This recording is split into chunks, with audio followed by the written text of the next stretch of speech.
Thanks to Almighty God who has given us sense to understand right and wrong. প্রিয় ছাত্রছাত্রীরা, আশা করি তোমরা সকলেই খুব ভালো আছো। আজকের ভিডিওটা মোবাইল ফোনের উপর। আজ আমরা জানি সমস্ত ছাত্রছাত্রীদের মেন জিনিস তিনটেই, বই খাতা পেন। বই খাতা পেন এই জিনিসটাই মেন, কিন্তু বর্তমানে আরও একটা মেন জিনিস হয়ে দাঁড়িয়েছে, সেটা হচ্ছে মোবাইল ফোন। ছাত্রছাত্রীদের আর কিছু চাই না চাই, মোবাইল ফোনটা অবশ্যই যেন তাদের চাই, সব সময় তাদের কাছে এটা থাকে। তাই আমার বলতে হচ্ছে, ফোনটাকে কাছে রাখার হয়েছে কি বয়স? ফোনটাকে কাছে রাখার হয়েছে কি বয়স? সবটা ছেড়ে ফোনটাই বা কেন তোমার চয়েস? তো আজকে খুব ভাবার দিন। সফলতা কিন্তু মোবাইল ফোনের মধ্যে নেই।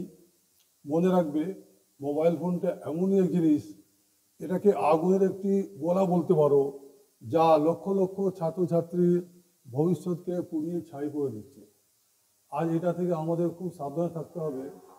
আমি অভিভাবকদেরও বলতে চাই যে আজ আমরা কিন্তু অনেক সময় খুব গর্ব করে বলি যে আমাদের বাচ্চা ফোন না দেখলে খেতেই চায় না, ফোন না দেখলে খায় না। এতে অহংকারের কিছু নেই। আজকে বাচ্চাদের ফোন থেকে অনেক দূরে রাখতে হবে। আমাদেরকে বুঝতে হবে যে এই জিনিসটা কত ক্ষতিকারকের জিনিস। তাই আজ ছাত্রছাত্রীদের ফোন সম্বন্ধে একটা জিনিস বলতে চাই, কিছু কথা। সেটা হলো, ফোনটা লাগে কাজে কিন্তু আবার বাজে। ফোনটা লাগে কাজে কিন্তু আবার বাজে। ছাত্রছাত্রীর হাতে ফোন সব সময় কি সাজে? তাই তো বলছি, শোনো প্রিয় ছাত্রছাত্রীগণ, রাত দিন যদি মোবাইল ঘাঁটো, পড়া কতক্ষণ? বড় হলে ফোনটা রাখো কাছে সারাক্ষণ।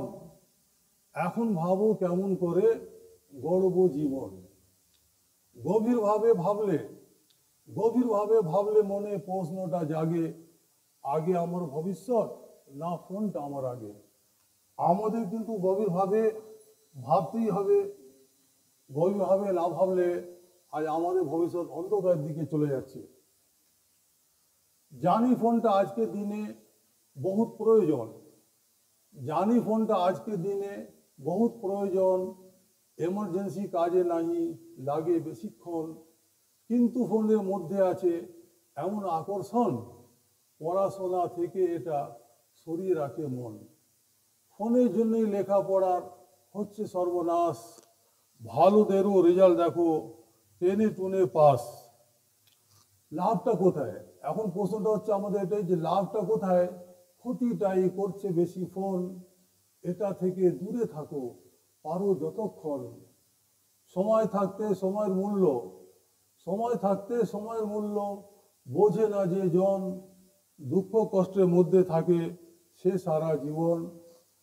তাই আমাদের আজকে এই জিনিসটা বুঝতেই হবে, যারা আমরা ফোনের মধ্যে অনেক সময় নষ্ট করছি, গেম খেলছি, কত কিছু না আমরা এর মধ্যে দেখছি। সত্য বলতে, এই ফোনটা ছাত্রছাত্রীদের মনটাকে কেড়ে নিচ্ছে অন্য জগতে। তাদের ভবিষ্যৎ অন্ধকার জগতের দিকে একটা যেন চলে যাচ্ছে। আর সেই সব মায়ের কথা, বাবার কথা, গার্জেনদেরকে বলছি যে আমরা নিজেদের কথা একবার ভাবি তো, যে কত কষ্ট করে আমরা এই ছেলে মেয়েদের পড়াশোনা করাচ্ছি। একটা ছবি আমার মনে পড়ে, খুব একটি মা সারাদিন কাজকর্ম করে এসে বাচ্চাটাকে দেখছে বইটা পাশে রেখে ফোনটা নিয়ে ঘাঁটাঘাঁটি করছে। তখন সেই মা বাচ্চাটাকে বলছে,